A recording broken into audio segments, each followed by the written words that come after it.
Hey guys, White Knight Cosplay here, and I'm joined with Toadie Cosplay and Maymay Mia Cosplay. And we are going to talk a little bit about 10 different tips on how to make a Halloween costume on a budget. So I think we're all looking to be pretty budget friendly this year, and so we wanted to bring kind of some of our experience and wisdom on doing things really cheap. So, so we're going to start with number one is finding your base pieces. So you've got your costume idea figured out, hopefully. If you don't, there's fabulous inspiration out there on the internet. So have fun looking up some different ideas. Pinterest. Don't say that magical word.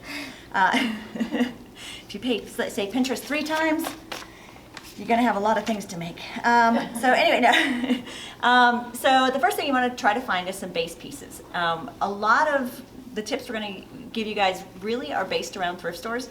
That's been kind of the golden gem for us.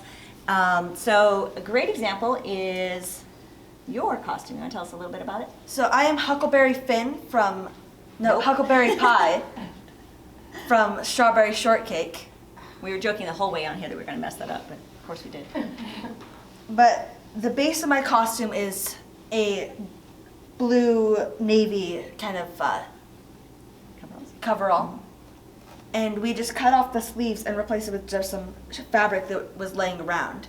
But you could just use some bed sheets or a curtain. Not one that's hanging on the wall. Don't do that. First. All right, and then what about your collar, your bandana? And then my bandana is made from an old shirt we found at a thrift store. Yeah, we were looking for something with that striping to match the character, and we found a t-shirt that was perfect and used that. And we just glued it onto our dog as well. So yeah, the Strawberry Shortcake characters, they all have a little pet, and so we recreated that little guy. And then your hat. And then the hat, it had these long tassels on it, and we just cut those off and glued some things to it. Yeah, so that whole thing was basically found at the thrift store, which is pretty awesome.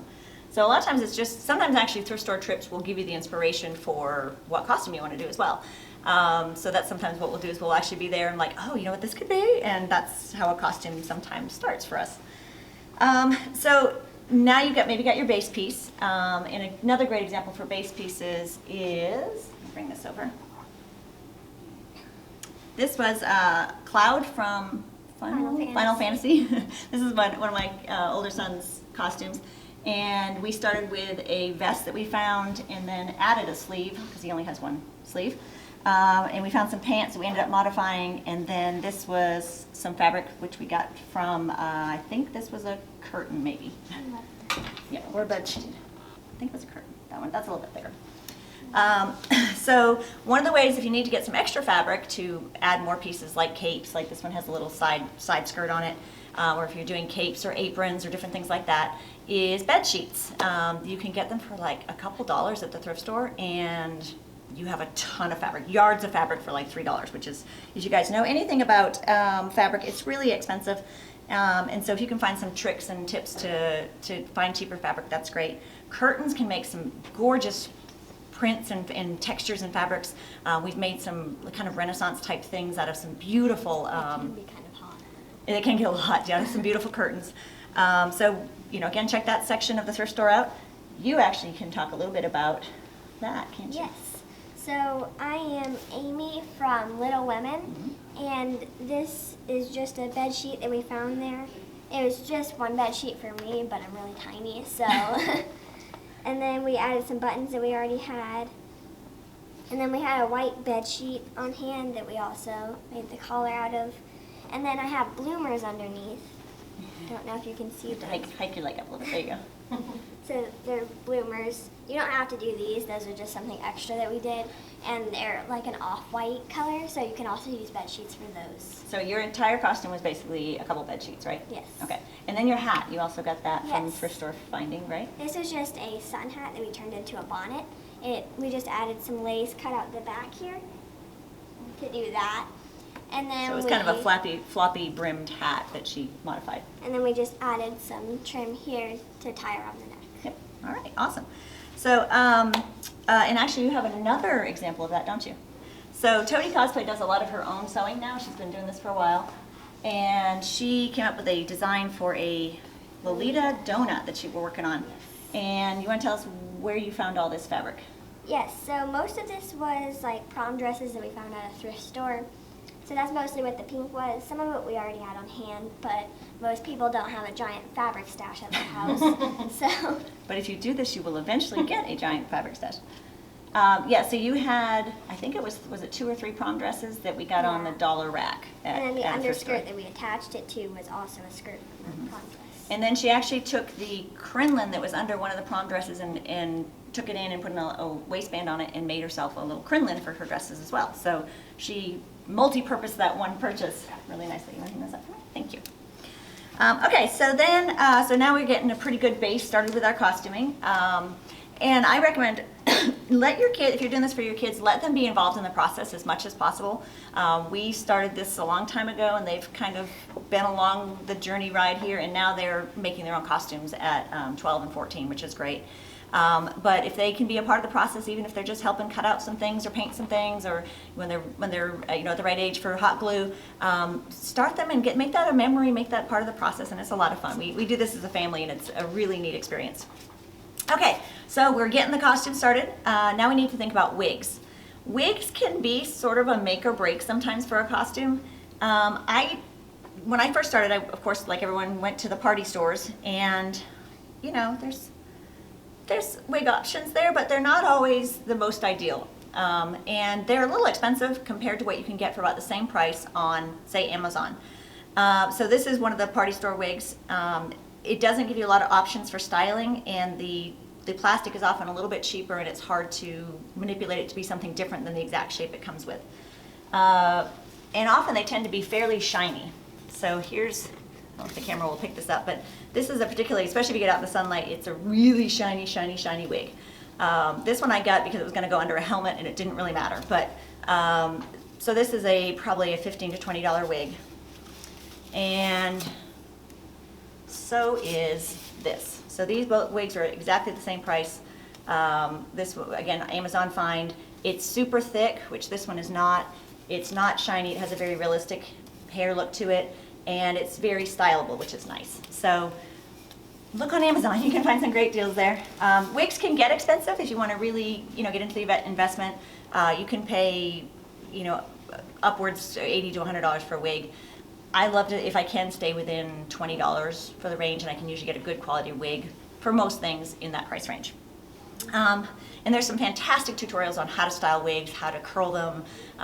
If you're getting a wig, a couple little things I advise. Look for heat resistant, because then it'll give you some options for curling and styling with some heat. And if you're doing that, still do a little test section on it, make sure it's not going to melt and burn.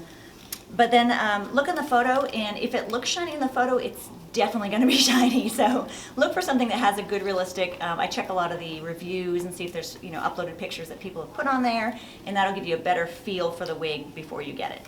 And if they've got pictures of the back, just make sure that the wig cap is not showing through. That'll be good.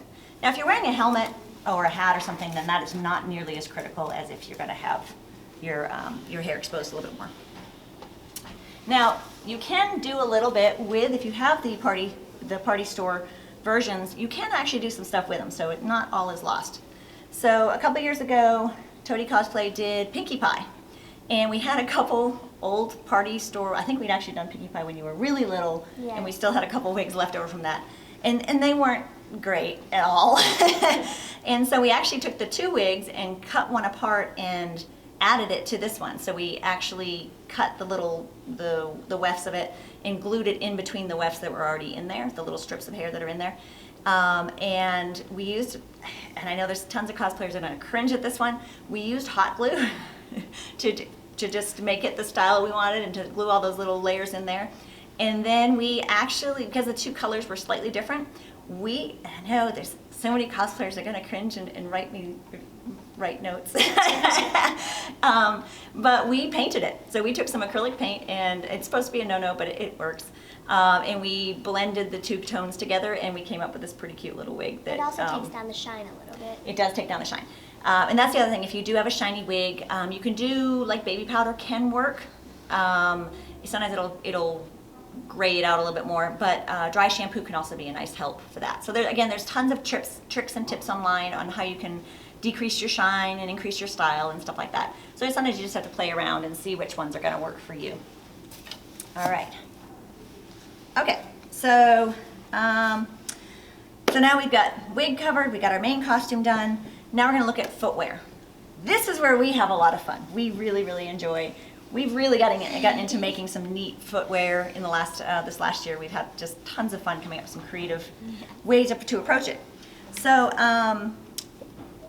again, your closet or the thrift store is a great place to start. Sometimes great shoe sales. Shoes can get expensive. And so sometimes if you can get a base shoe that you can modify for multiple costumes, that can be a great way to go. But if you go to the thrift store, or again your closet, maybe a pair of shoes you don't wear that often, or that have gotten a little worn and are starting to peel or crack or chip or something, or get scuffed up, you can use this for a costume. So, so one example is, I'll let you talk about this one. This is your pride and joy there. These are my donut shoes that I made, which is also for that outfit over there. And these were just basic black heels that we found at a thrift store. And we used caulking and everything, did like cake texture on it, and did like all the icing and everything. But yeah, you can really just turn basic shoes into anything you want. Yeah, and we've had a lot of fun just decorating shoes for different themes and stuff like that. And there's actually a great tutorial that she has done on our White Knight Cosplay YouTube channel. But she did some little baked clay for her sprinkles, and she did puff paint and used silicone caulking for a lot of the texture, and then painted it. So it came out super cute. So that's a great way you can modify a shoe.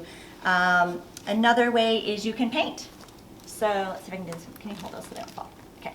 So this was another basic black boot we found, and the costume required a purple boot. Purple boots are hard to find, especially the shade you want. And so we got some leather paint, and again, another great tutorial we have up on our page that talks about different ways that you can paint. Spray paint will work until you walk and then it cracks. So there's some little tricks on that channel on how to do this.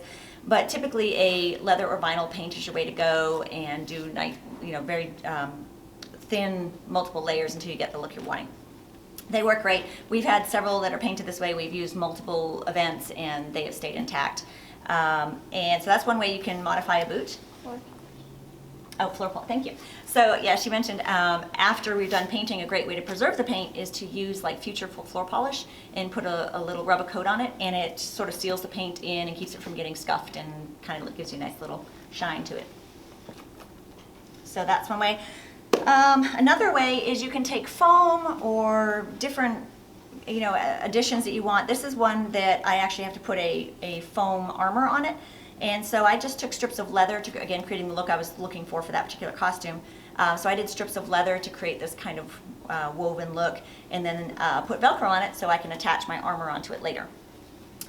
There's some fantastic cosplayers out there that talk a lot about making shoe covers on different ways you can modify a shoe. Some will, again, use the same base shoe multiple times and just keep these slip covers that come on and off, and it's a great budget-friendly way to do it, so you're not wasting a lot of money on just buying the same basic shoe over and over again.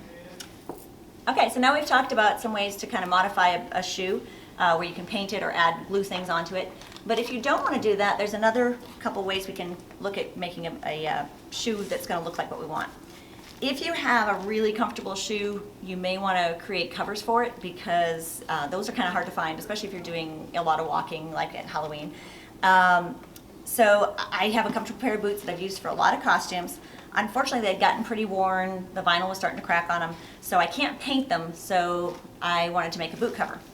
So I have a removable boot cover, so I can change this out for future costumes, and it allows me to access the zipper so I can get my foot in it, which is handy.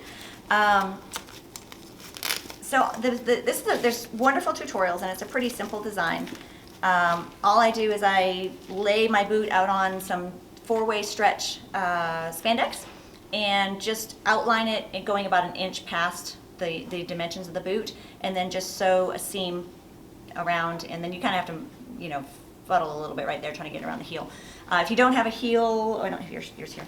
If you don't have a heel, you can, or like a pointy heel like this, if it's a wedge or a men's shoe, it's a lot easier to work that. But then you just sew your seams and slip it on.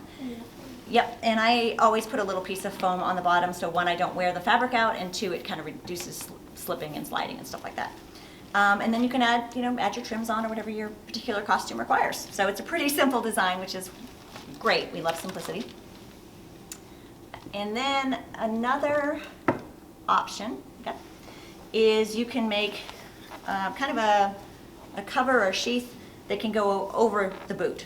Maybe if your boot isn't tall enough, or again, you don't want to damage that boot. It's when you use for multiple costumes or, everyday world. So this is what I use for one of my costumes, my Lady Thor, and it just slides over a brown boot. So the brown kind of blends, and it looks like it's got this great tall boot with installed armor. This, you can do Velcro on the back, you could do elastics, and this one I did grommeting and laced it up because it worked with the look of the costume. So those are a couple different options. That is not all of them by any means. That's just kind of an overview of a couple ways to kind of get your brain thinking of some different approaches to covering your boots or having different footwear. All right, so then while you were at the thrift store, hopefully you picked up some belts. If you didn't, go back to the thrift store and get some belts. Belts can be really wonderful little additions to costume pieces. Sometimes it can be used actually as a belt. This is from your Merida, and so we were looking for something that kind of had a little Celtic feel to it, and then we just cut foam and did all the little extra details on it with foam here. So all these little pieces here are little thin 2mm craft foam that we put on and then painted, and same on here. But we use that belt as a base.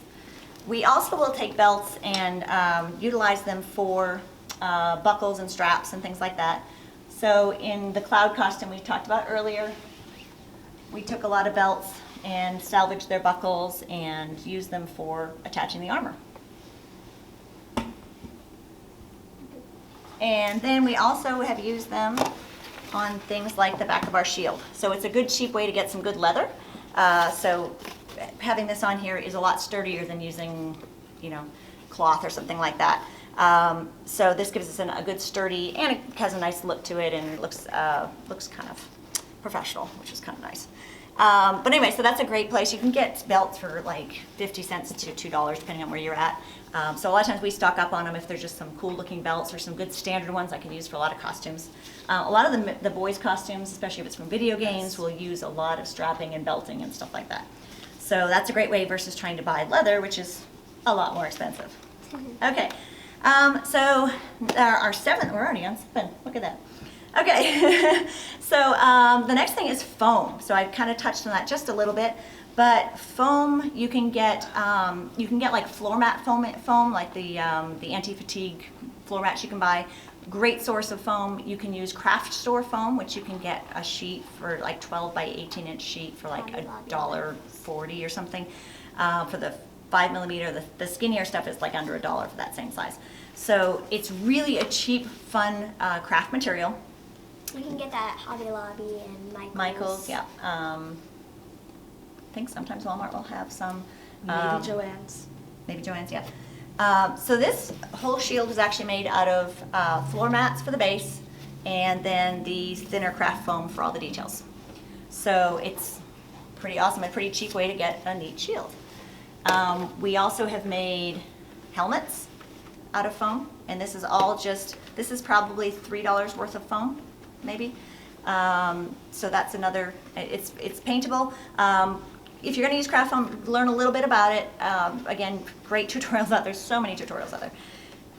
If you're gonna paint it, you have to paint it with acrylic, or you have to prep it with Plastidip before you use a spray paint, or else the spray paint will actually eat the foam. So a couple quick tips, but do a little bit of research if you're gonna do a lot of foam work. This was also made out of foam. So it has some PVC basing to it, but all the details are all foam. Foam is fun because you can engrave, like in here, I'm taking the arms off of it, but we just did a little heat tool to create our little detailing in there. We've done some little rivets with the heat tool. You can use, Googly Eyes can make some really fun little rivets and details and stuff like that you can paint over. You do jingle a little bit when you walk, but it's still pretty fun. And then we did some foam armor here as well on our cloud costume. He's got everything. He has got everything, and we use this armor is also foam. So yeah, we use foam a lot. That's one of our main materials that we go to. If you really want to get into foam, you can, like Mandalorian is coming out again, which is great. So there's a lot of people want to do some Mando characters. A lot of people do crossovers of Mando with their favorite something else, like Mando Disney. And there are some really awesome cosplayers out there that do tutorials. They have some patterns online that they either sell or some are free. A couple top favorites of mine are Kamui Cosplay, Stephen K. Smith Props, and Evil Ted. Don't let the names throw you off. He's fantastic, wonderful, wonderful guy. And they do a lot on how to work with foam, how to shape it, how to cut it, how to paint it. You know, there's all kinds of really, really cool stuff out there. So delve in, have fun with it. You can't go wrong with foam because if you mess it up, it was like $1. So it's a good, fun way to play around with your creative side. And then once you've done the foam, you want to paint it. So paint can be a great tool just to kind of take it to the next level, to take a kind of a kid's toy and turn it into a cool prop. This Star Trek phaser that I have, I'm a huge Star Trek fan, so I made a costume, and of course I had to have a phaser. And so I found this kid's toy on Amazon for pretty cheap. It was orange and green, which is not your standard phaser color. It's not fleet issue. And so we painted it, and it came out much more realistic looking and more adult usage there. And then we'll take swords, and this one was a wooden sword that we painted to look more metallic, and then we added some leather stripping, which you can get from belts or from different clothing pieces you can find. You can strip them off. If you have a tattered leather jacket or something, you can strip that out and use it for detailing. So you can reuse, repurpose, have fun with it. And then, let's see if I forgot everything else. Okay. Paint. You can also paint fabric, which is great. So this is a little dress we just did. We got involved in the Weldon's Fancy Dress costume challenge, which some cosplayers are doing, which is looking up these old vintage style costumes and recreating them, and it was a lot of fun. We had a good time doing this. So she was a nasturtium, which is a little flower, and so we used acrylic paint. You can use fabric paint, but you don't have to. So if you just happen to have acrylic paint on hand, you can use that. And so we did some of the little detailing with just some orange acrylic. It will get a little bit stiff, so less flexibility. And if you put it on too thick, it will crack a little bit. It will. Yeah, you have to keep it thin, keep it light. If you use fabric paint, it will have more flexibility, so it kind of depends on what your costume piece is going to be. We're working right now on making a spandex suit kind of look like bark, and so we are using fabric paint for that, and that's got more stretch to it, which is great. And then props. So we talked a little bit about props, but the props can really kind of add that extra pop to your costume. So we've got the wig, we've got the shoes, we've got the costume. So now we want to add some props into it, which is a little bit what we were talking about here. But those little extra things like, having the quiver with the feathers can be that extra little thing that really makes a costume kind of stand out. Sometimes doing the extra detailing on your sword scabbard can be, make it, again, a little extra pop. So we added some detailing on this one. You got that? Thank you. Thank you, Vanna White. So let's see, I think that was one thing. So you can use a lot of different materials for props. I didn't bring it because it's about a 7-foot tall prop, but Cloud has if anyone knows the video game, he's got a huge sword thing. It's about this wide and it's really tall. So we made that out of foam insulation boards. That keeps it lightweight. It's something you can carve and shape. Again, you've got to do a little research on how you can paint it or how you can glue it, because we found the hard way it doesn't work with all glues. But we have made things like this bow out of PVC pipe. So this is actually just a PVC pipe that got halved, and we have a wood frame here, and then we actually just covered this with some duct tape that was a wood grain because we had it laying around. And we also found this at a thrift store. We did find parts and pieces at thrift stores. So a lot of times just looking around your house and your garage, and if you've got a friend who's kind of a pack rat, that's not a bad source. So we've all got that friend. Yeah. And so Amazon boxes can be a great source. You are a fantastic crafter if he has an extra Amazon box, he turns it into a cool prop or weapon, and it's pretty awesome. You can make cardboard look legitimately like a weapon made of metal, which is if you know how to do your paint and how to get your edges looking clean. Actually, underneath this leather, it was cardboard. Yeah. Yeah, because we didn't have a stiff enough leather, so we created a framework out of cardboard. Thank you, I actually forgot about that. Nice, thank you. So cardboard, foam, spray foam, which you can get at the hardware stores, can be a great thing. You can carve that and shape it and make some really cool 3D, fantastically large pieces without it getting too heavy. Last year I had the opportunity to make a costume that was built on a wheelchair, and we needed a huge dragon head, and so we did a lot of it out of a foam base with spray foam, and that we were able to shape, and that gave us something that was lightweight and maneuverable for the wheelchair, which is really cool. Aging, yes. I didn't cover that before. On the costume, you want to talk about that for a second? Yeah. About paint? So on paint, you want to age it. So take like black paint and a wet paper towel, so you can put a little bit on there and rub it with the wet paper towel, so it's not just black on your face. So Yeah, we did that a little around the stars and around the edges here. So this one we just like speckled it kind of to give it like the dirt and mud, because Wonder Woman is an Amazon, so she's fighting a lot. Yep. And All right. maybe add a little bit of aging so it doesn't look like new shiny metal. Yep, and that'll give it a little more realistic look. Fantastic, good guys. Okay, so yeah, and get out there. I keep mentioning YouTube tutorials, so I made that my 10th point. Get on YouTube, have fun with it, look at what other people are making, how they're doing it. There's so much to learn out there. It's almost overwhelming how many cool things there are out there that people are doing. And they're using just the quirkiest materials that you wouldn't think could become a really awesome costume. So get out there, have fun with it. I'd love to see what you guys create. If you want to tag me or post it up on my page, that'd be fantastic. I'd love to see the creations you guys make and what creativity you've put together. Also, I'm going to make a shameless plug here. We are actually part of a superhero team called Your Friendly Neighborhood Superheroes, and we are hosting a virtual costume contest. So if you go over to our web page or our Facebook page there, and send us a message with your child's costume, we'd love to see it and be part of the costume contest. So that's all we got, and I hope you guys have fun and go out there and have a good time crafting.